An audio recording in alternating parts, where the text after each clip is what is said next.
और ओवैसी जी दोनों जुड़े हुए हैं। ओवैसी जी, आपके साथ शुरुआत करते हुए, आप व्हाइट पेपर मांग रहे हैं, आपको क्या लगता है सरकार क्या छिपा रही है, क्या सच जानना चाहते हैं आप, क्या है आपकी चिंता? नहीं, मेरी चिंता नहीं, ना मैं सच जानना नहीं चाहता, बल्कि देश जानना चाहता है। देश सच ये जानना चाहता है कि क्या अप्रैल 19 को इंटेलिजेंस ब्यूरो ने सरकार को नहीं कहा कि चीन बड़ी तादाद में अपनी फौजों को जमा कर रहा है? क्या 5 मई के दिन क्या मोदी सरकार को नहीं मालूम था कि गालवान रिवर वैली में चीन की फौज हजारों की तादाद में घुस चुकी है? क्या मोदी सरकार को यह नहीं मालूम था कि 9 मई को नकुला पास सिक्किम में इंटरनेशनल बॉर्डर में 2.5 किलोमीटर के अंदर चीन घुस गया? क्या मोदी को नहीं मालूम था कि मई 17 और 18 को पोंग सांग्सू लेक में चीन घुस चुका है? क्या सरकार को यह नहीं मालूम कि हर साल दिसंबर में आईटीबीपी की जिम्मेदारी होती है कि वो एमएचए डिफेंस के लोग बैठकर ये तय करते हैं कि आईटीबीपी कितने पेट्रोलिंग करेगा, आर्मी कितने पेट्रोलिंग करेगी? और क्या ये बात सच नहीं है कि जम्मू कश्मीर के एनटीआरओ के पास ड्रोन्स हैं? क्या ये बात सच नहीं है? बीजेपी क्यों नहीं बताती कि हमारे आईटीबीपी के पास हर महीना वो पुलिस के साथ, स्टेट पुलिस, कस्टम, मिलिट्री के साथ, मिलिट्री इंटेलिजेंस साथ मीटिंग लेती है? मैं बीजेपी से जानना चाहता हूं कि ये इनकी गलती है। नरेंद्र मोदी की सियासी जिंदगी की सबसे बड़ी नाकामी और उसका खमियाजा देश भुगत रहा है, क्योंकि ये नरेंद्र मोदी की सरकार इस देश को टीवी चैनल की तरह चलाते आ रही है कि टीआरपी ना गिरे, और इनकी टीआरपी ना गिरने की वजह से आज हम देख रहे हैं कि हमारे 20 जवान शहीद हुए।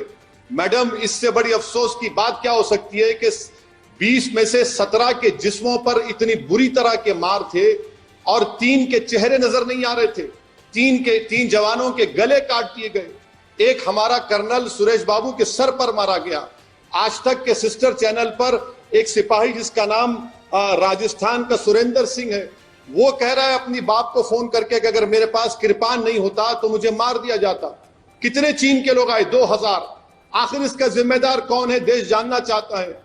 और आप तो बड़ी बड़ी नेशनलिज्म की बातें करते हैं। मैडम, आखिरी बात कहकर अपनी बात को खत्म करूंगा कि जब हम ये रोड बना रहे थे तो बीआरओ ने रोड बना रहे थे तो हमको मालूम था कि ये रोड काराकोरम पास से लेकर राइट जाता है तांगसेरूप तक।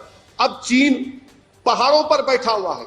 वो जब चाहे जब हमको सियाचिन ग्लेशियर पे जाने से रोकेगा, काराकोरम पास के कम्युनिकेशन को खत्म करेगा, और जवाब ही नहीं है। हमारी सरकार के पास कोई जवाब नहीं है।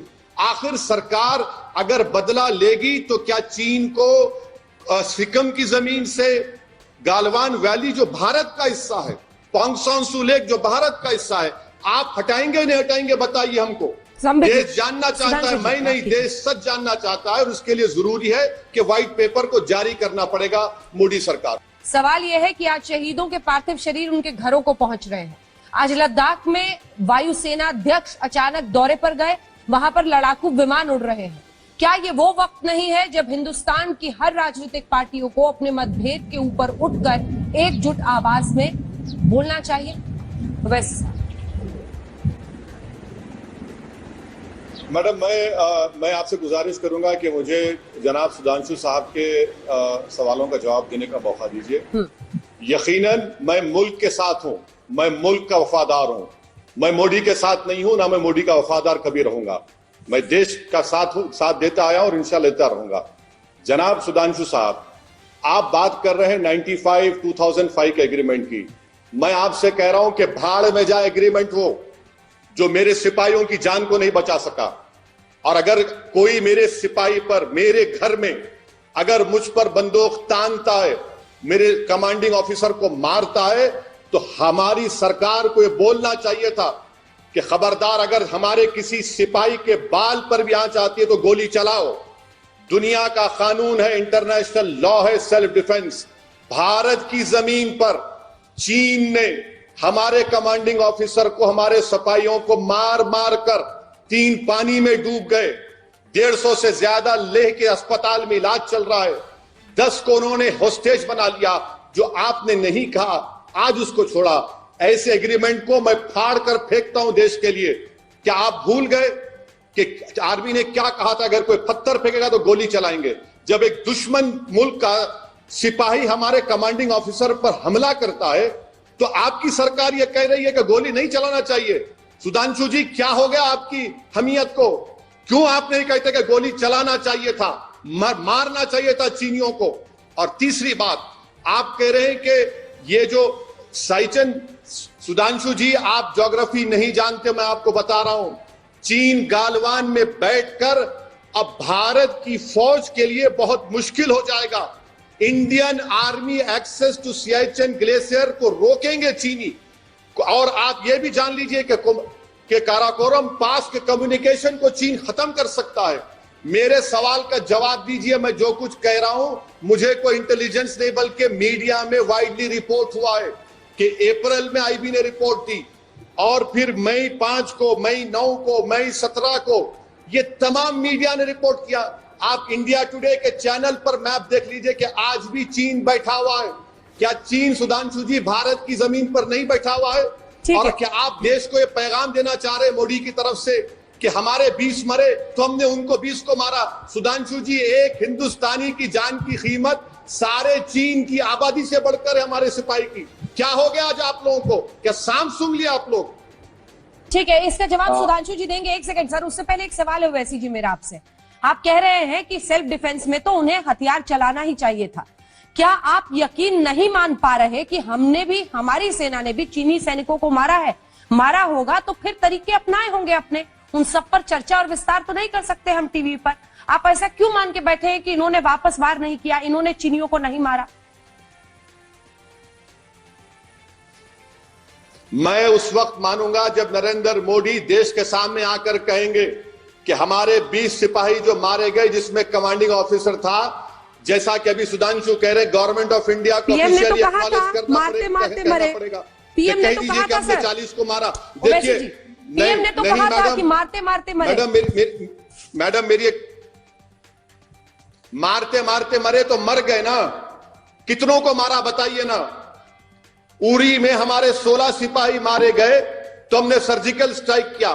पुलवामा में 40 मारे गए तो हमने बालाकोट किया। क्या नरेंद्र मोदी की सरकार इन 20 जवानों का बदला लेगी? नहीं लेगी। बदला लेने का बेहतरीन तरीका है कि चीन आज 4.5 किलोमीटर अंदर भारत की जमीन पर कब्जा करके बैठा है। बहैसियत भारत के सिटीजन की मुझे तकलीफ हो रही है, मेरा सीना जल रहा है कि मेरे जवानों के गलों को काट दिया गया, चेहरों को मारा गया और इनकी पॉलिटिकल लीडरशिप की गैर जिम्मेदाराना हरकत है। मुल्क को चलाना नहीं आता, टीआरपी की तरह मुल्क को चला रहे हैं। मुझे इस बात का गम है। जवाब तो दीजिए ना कि एनटीआरओ के पास ड्रोन्स हैं। मैडम, हर साल दिसंबर में आईटीबीपी मीटिंग लेता है कि आईटीबीपी किस इलाके की पेट्रोलिंग करेगा। अरे मैडम, सुधांशु जी को बता दीजिए कि पूरे लद्दाख का हमारा लेफ्टिनेंट जनरल वो मीटिंग करता है एक चीन के मेजर जनरल के साथ। ये हमारे सिपाहियों की इज्जत है? बताइए आप कि पूरे लद्दाख का लेफ्टिनेंट जनरल एक मामूली मेजर जनरल से बात करता है। क्या हो रहा है हमारे देश में? ये मैडम, मुझे इतना अफसोस हो रहा है, तकलीफ हो रही है कि सुधांशु जी ये जवाब देकर अपनी पार्टी को बुरी तरह एक्सपोज करके देश को ये पैगाम दे रहे हैं कि चीन भारत की सरजमीन पर 1 इंच भी कब्जा नहीं किया है। कितनी बड़ी झूठ बीजेपी आज कह रही है देश के सामने। क्या चीन ने कब्जा नहीं किया हमारी जमीन पर? बता दीजिए सुधांशु जी। क्या सिक्किम में, गालवान में, पोंगसोंग सुलू लेक में?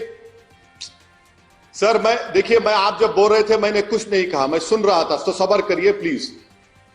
क्या चीन कब्जा नहीं किया भारत की जमीन पर? आप अभी अपना जवाब सुन लीजिए। आपने कहा कि चीन कब्जा नहीं किया, चीन कह रहा है कि हम घुस गए। तो फिर प्रधानमंत्री ऑल पार्टी मीटिंग क्यों बुलाए? चाय भी नहीं पिला सकते? क्या हमको ज्ञान देने के लिए बुलाए हैं? क्या प्रधानमंत्री धोखा दे रहे हैं देश को? 4.5 किलोमीटर चीन गालवान वैली में घुस चुका है, पोंगसोंग लेक के सदन में घुस चुका है। मैं फिर से देश को बताना चाह रहा हूं कि सुधांशु जी झूठ कह रहे हैं। यकीनन साइचन का जो रास्ता होगा, जहां पर जाने का एक्सेस होगा, गालवान के उन पहाड़ियों पर चीन बैठा हुआ है। अब चीन कभी भी, आप याद रखिए, काराकोरम में हमारा कम्युनिकेशन खत्म कर सकता है। बताए बीजेपी, चीन हमारी जमीन पर कब्जा कराए या नहीं कराए? अरे भाड़ में जाए चीन के साथ कौन खड़ा या ना खड़ा है। मुझे अपनी देश की जमीन की फिक्र है। क्या ये मोदी सरकार इन वीर जवानों की शहादत को, इनके मरने को रायगा जाने देगी? क्या आज तक के चैनल पर वो सिपाही जिसका नाम सुरेंद्र सिंह है अपने पिताजी को फोन करके कहता है कि 2000 लोग आकर हमला किया हम पर, कीले नेल्स लगे हुए लकड़ी के ऊपर, 3 हमारे सिपाहियों के चेहरे नहीं दिख रहे, तो क्या चीन की जमीन पर थे? आप उन लोगों को इस तरह का जवाब देकर आपने ना सिर्फ भारत की आवाम का बल्कि उन मरने वाले 20 जवानों की तौहीन की है। याद रखिए सुधांशु जी, नरेंद्र मोदी और आपकी सरकार देश की जमीन से बड़ी नहीं है। आप सरासर नाकाम साबित हुए हैं। और आप बार बार जो आईबी रिपोर्ट का जिक्र कर रहे सर, ये मीडिया में वाइडली रिपोर्टेड है, बड़े बड़े विज्ञान कह रहे हैं। बल्कि सुधांशु जी लिख लीजिए, क्या फिंगर 4 और फिंगर 8 पर हम पेट्रोलिंग कर सकते हैं? आज नहीं कर सकते हम। फिंगर 4 फिंगर 8 हमारा इलाका है। क्या डीपैक के सैटेलाइट्स नहीं बता रहे? आज भी हिंदू अखबार में सैटेलाइट के इमेज आया कि गालवा पोंगसोंगसू लेक पर चीन डैम बना रहा है, और आप यहां पर बैठकर इस तरह से बोल रहे हैं आपकी पार्टी की तरफ से। सुधांशु जी, ये आप नहीं कह रहे हैं, ये आपकी जबान नहीं, आपकी जबान जरूर है, मगर आप अपनी सरकार की इस गलत पॉलिसी को, जो देश को धोखा दे रहे हैं, हमारे सिपाही मारे गए और हमारी जमीन को हिफाजत नहीं कर सके, आप हमारे देश के तमाम लोगों पर धूल झोंक रहे हैं। अफसोस हो रहा है मुझे। बताइए, आप डिफेंस मिनिस्टर के करीबी साथी हैं कि हर साल दिसंबर में डिफेंस मिनिस्टर एमएचए आईटीबीपी बैठकर साल भर की पेट्रोलिंग नहीं तय करता? क्या हमारे एनटीआरओ के पास ड्रोन्स नहीं है, सैटेलाइट के इमेजेस हैं? किस तरह आपकी सरकार ने हमारे लद्दाख के एक लेफ्टिनेंट जनरल हरिंदर सिंह को एक मेजर जनरल के साथ बैठने को दिया? याद रखिए, चीन से मुकाबला करना है तो 56 इंच का सीना नहीं, दिमाग होना पड़ेगा और एक धड़कता हुआ दिल होना पड़ेगा इस देश के लिए। आप कब तक इस मुल्क को टीआरपी रेटिंग की तरह चलाएंगे? ओवैसी साहब, आपकी पॉलिटिक्स को सूट करता है 2014 के बाद ही चीन ने क्या कुछ हथियाया, कहाँ दिक्कत हुई, ये सब जानकारी हासिल करना, या 2014 के पहले भी की भी जानकारी आप हासिल करना चाहते हैं? हालांकि सुधांशु जी, आपका ये क्वेश्चन ही मतलब गिर जाता है जमीन पर। मोदी जी कैसे 2014 के पहले की जानकारी देंगे? मैडम, देश तो चलता रहेगा ना, गवर्नमेंट तो कंटिन्यूस फॉर्म में रहेगी। चलिए, आपकी सिफारिश पर मैं ये कह देता हूं कि नरेंद्र मोदी को कहना चाहिए कि 1962 से लेकर अब तक कितनी भारत की जमीन आज की तारीख तक, जिस दिन हमारे 20 सिपाही इस नाखिस और कमजोर हुकूमत की पॉलिसी की वजह से मारे गए, आप बता दीजिए देश को। चलिए, कितनी जमीन पर चीन कब्जा करके बैठा है? 2014 से 20 तक बता दीजिए, और उसके बाद भी बता दीजिए। कौन रोकता है आपको? सुधांशु जी, आप बार बार एग्रीमेंट की बात कर रहे हैं। सुधांशु जी, याद रखिए, वो एग्रीमेंट कॉन्स्टिट्यूशन का हिस्सा नहीं है। जिस जमीन पर हमारे सिपाहियों को मारा गया वो भारत की सरजमीन है, और जिस भारत की सरजमीन पर मेरे घर में घुसकर मेरे सिपाहियों को कोई मारता है तो मुझे अख्तियार है कि मेरे घर में घुसने वालों पर मैं गोली चलाऊं, और अगर कमांडिंग ऑफिसर मरता है तो सिपाहियों को आप ऑर्डर नहीं दिए। Political leadership, military leadership, strategic leadership की ये नाहिली है। आप एग्रीमेंट की बात कर रहे हैं सुधांशु जी, सुन लीजिए, आप एग्रीमेंट कहते हैं ना, 96 का एग्रीमेंट जो 7 पेज पर मुश्तमिल है, क्या कहता है कि फौज दोनों की ज्यादा तादाद में नहीं बढ़नी चाहिए, आर्टिलरी नहीं होना चाहिए। अरे भाई साहब, एग्रीमेंट नहीं रहा। जब कमांडिंग ऑफिसर को मारने लगे, जान लेने लगे, तो फिर कहां का एग्रीमेंट? आप क्या कौन से अखलाक की बात कर रहे हैं? देश की जमीन की हिफाजत की बात हो रही है, देश के सिपाहियों की हिफाजत की बात हो रही है। और आपके तमाम बातों से एक बात जाहिर हो रही है कि आप ये कह रहे हैं कि हम कुछ भी नहीं करेंगे, हम चूड़ियां पहनकर, हाथों को मेहंदी लगाकर बैठ जाएंगे और चीन उन इलाकों पर गालवान वैली में बैठा रहेगा। ये चीन की हमेशा साजिश रही। साउथ चाइना में चीन ने ऐसा ही किया और वो फेट कंपनी हो गया। आप ये क्यों नहीं कहते कि हम चीन को उखाड़ कर फेंकेंगे, सिकम से उखाड़ कर फेंकेंगे, गालवान वैली से उखाड़ कर फेंकेंगे, पांगसोंसू लेक से निकाल कर फेंकेंगे, जिस रिवर पर डैम बनाया जा रहा है उसको नहीं बनाने देंगे, इन 20 लोगों की शहादत को रायगा नहीं जाने देंगे, और आप लच्छेदार गुफ्तगू कर रहे हैं। अरे एग्रीमेंट भाड़ में जाए, मैं उस एग्रीमेंट को फाड़ देता। अगर मुझसे पूछा जाता जब मेरी जमीन का मामला आता है तो क्या का एग्रीमेंट, अरे जो हमारे एग्रीमेंट का पासो लिहाज नहीं रखता उनसे हम बात करेंगे, क्यों सी बात करें सुधांशु जी आप? आर्थिक मोर्चे पर जिस तरह के कदम उठाए जा रहे हैं उसको घेरने के लिए, उस पर आपने हाथ उठाया था, वहां पर क्या दिक्कत है? सरकार उस तरफ बढ़ रही है वैसे सर। मैडम मैं एक बात पूछना चाहता हूं सुधांशु जी से। मैं जो फिगर्स दे रहा हूं वो director general of foreign trade के हैं। क्या मोदी सरकार जो हमारे भारत के एक्सपोर्ट्स चीन को है वो 15.54 बिलियन यूएस डॉलर्स के बंद करिए ना, इंपोर्ट्स हमारे हैं 62.38 बिलियन यूएस डॉलर्स के, 14% बंद करिए, चैलेंज कर रहा हूं आपको। ये दोनों एक्सपोर्ट्स को इंपोर्ट्स को बंद करिए आप, मैं आपको चैलेंज कर रहा हूं मोदी सरकार को। ये जो हम एक्सपोर्ट्स कर रहे हैं 15.54 यूएस बिलियन डॉलर्स के, क्या है? Organic chemicals, mineral based products. Import जो हो रहा है क्या हो रहा है? Electric machinery, madam nuclear reactors भी हमने चीन से मंगाया है, न्यूक्लियर रिएक्टर्स, बॉयलर्स, मशीनरी। चलिए बंद करिए ना इनको, हिम्मत है आप में, बैठकर टीवी स्टूडियो में बोलना अलग बात है, इंप्लीमेंट करके दिखाइए। और आप कह रहे सिकम, जब सिकम की बात आई तो किसने सिकम को स्टेट का स्टेटस दिया और चीन को बता दिया कि हम स्टेटस दे रहे हैं। आज मैं आपसे फिर से सवाल कर रहा हूं सुधांशु जी, क्या सिक्किम के नकुला पास में इंटरनेशनल बॉर्डर से 2 किलोमीटर अंदर क्या चीन की फौज भारत की जमीन पर बैठी है? नहीं बैठी है।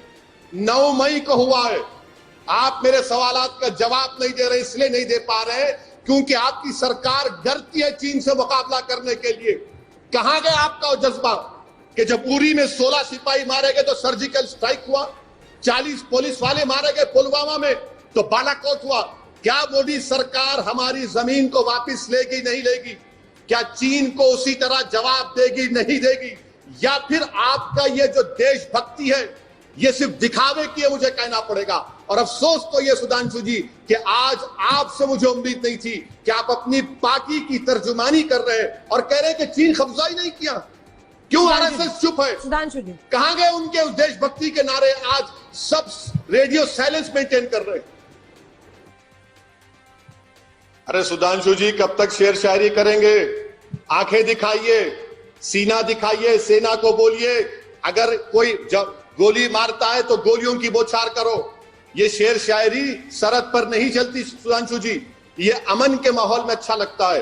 रही बात कि आप कह रहे हैं कि इन्वेस्टमेंट कब से आया, ये आईपीएल का स्पॉन्सरशिप किसने दिया बताइए? आईपीएल क्रिकेट टीम का स्पॉन्सरशिप हमने दिया, आपकी सरकार थी ना। ये न्यूक्लियर रिएक्टर्स कौन खरीद रहा है? ये बॉयलर्स, ये इलेक्ट्रिकल मशीनरी कौन दिया कॉन्ट्रैक्ट बताइए सुधांशु जी? आप कैंसिल क्यों नहीं कर देते? चलिए पहली सरकार ने किया है। मैं आपसे कह रहा हूं सुधांशु जी, अगर आप अपने अल्फाज को अमल करना चाहते हैं, जामिया उसको पहनाना चाहते हैं, तो इंपोर्ट्स हमारे 62.38 बिलियन यूएस डॉलर्स के, एक्सपोर्ट्स 15.54 बंद कर दीजिए। मैडम मैं आपसे भी कह रहा हूं, अगर ये सरकार ऐसा काम करती है तो मैं पहले आकर आज तक में सरकार को मुबारकबाद देगा। और जब ये होगा तो कई टीवी स्टूडियो में इक्विपमेंट ही नहीं रहेगा। सुधांशु जी आप जंग की बात करते हैं, मैडम मैं आपको जिम्मेदारी के साथ कह रहा हूं कि हमारे वॉर रिजर्व्स, अगर जंग होती है चीन के साथ तो सिर्फ 12 दिन के माउंटेन कॉर्प्स को आपने उसको शामिल नहीं किया आर्मी में। क्या बोलते 65,000 करोड़ लगेंगे? अगर माउंटेन कॉर्प्स आज होता है तो चीन का पीएलए हिम्मत नहीं कर सकता था। हमारे वॉर रिजर्व सिर्फ 12 दिन के, 6.5 साल से आप लोग क्या कर रहे हैं बताइए ना। ठीक है मैं बुरा आदमी हूं, आप दूध के धुले, दुनिया के सबसे बेहतरीन आदमी मोदी और ओवैसी गंदा है, मगर जब देश की जमीन की बात आ रही तो गंदा आदमी खड़े होकर एक वजीर आजम से उसकी सरकार से पूछ रहा है कि क्यों खामोश बैठे हैं आप? क्यों चीन का नाम आते कि आप खामोश हो जाते हैं? आप चीन को बुलाकर झूला झुलाए, क्या हुआ? कितने मर्तबा आप मिले? वुहान स्पिरिट, ममलापुरम स्पिरिट, कहां गया सब ये देश जानना चाहता है सुधांशु जी। ठीक है, सवाल यह है कि अभी तो मुझे लगा कि आपने उरी पर और पुलवामा पर सरकार की प्रशंसा की, क्या चाहते हैं आप? मतलब चीन के साथ बिल्कुल सेना को छूट दे दी जाए और आर पार की स्थिति हो? अरे मोदी ने कहा था ना, मैंने सेना को पूरी छूट दे दी। हाँ, क्या सेना को छूट दिए हैं आप? जो गोली नहीं चला पा रहे, सुधांशु जी कह रहे हैं गोली नहीं चला सकते। ये इसलिए तो कह रहा हूं कि मोदी की सबसे बड़ी फेलियर है ये।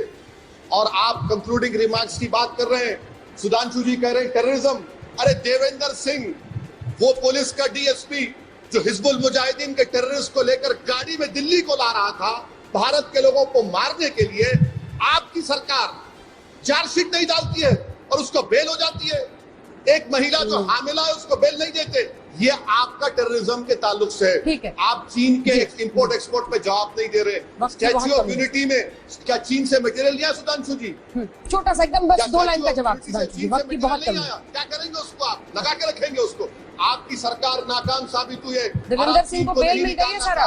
आपके जवाबात से नजर आ रहा है कि आप चीन से समझौता कर चुके हैं। मोदी चीन से समझौता कर चुका है इस मामले में, गालवान से पंगसंग सू लेक की जमीन पर।